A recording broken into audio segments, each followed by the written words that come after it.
সকালবেলা ৬টা বাজে উঠছে আমার বোনের ছেলেকে আর কি ব্যায়াম করানোর জন্য, পায়ে একটু সমস্যা। পরে ব্যায়াম করাতে করাতে এই পাশে আসছি, আসার পর ও বলছে বাদাম খাইবো, বাদাম পড়ছে আমাদের গাছ থেকে। তো আমি যখন টোকায় যাবো দেখতেছি 3 প্যাকেট চিপস একটা রশির সাথে বাঁধা। পরে আমি ভাবতেছি যে এগুলো অলৌকিক ভাবে কে বাঁধলো এরকমের। পরে নিচের দিক তাকায় দিয়ে একটা ব্যাগ বাজারের মানে কি যেন আছে দেখা যাইতেছে নিচ থেকে, মানে ভারী ভারী লাগতেছে। কাছে যখন আগাই গেছি পুরোপুরি যাইতে পারি নাই, বৃষ্টি কাদা তো স্লিপ কি টুসটাকাই পড়ে গেছি। পরে ওই ভূতের উপরে আমার হাত পড়ছে, পরে আগুন জ্বলের স্যার অনেক বড় আওয়াজ আইছে।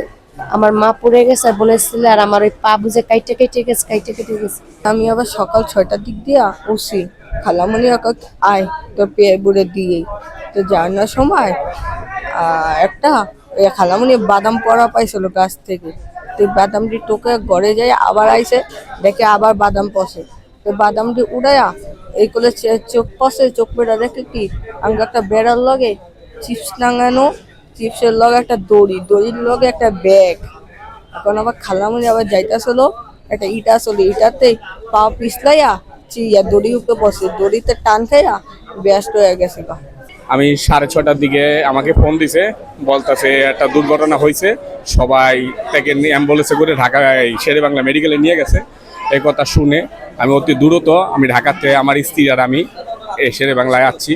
ঠিক আছে, আমি যারা এই কাম করছে, ঠিক আছে, আমি আর কোনো কিছু চাই না, তাদের খালি বিচার চাই, বিচার চাই, বিচার চাই, আর কিছুই আমি চাই না।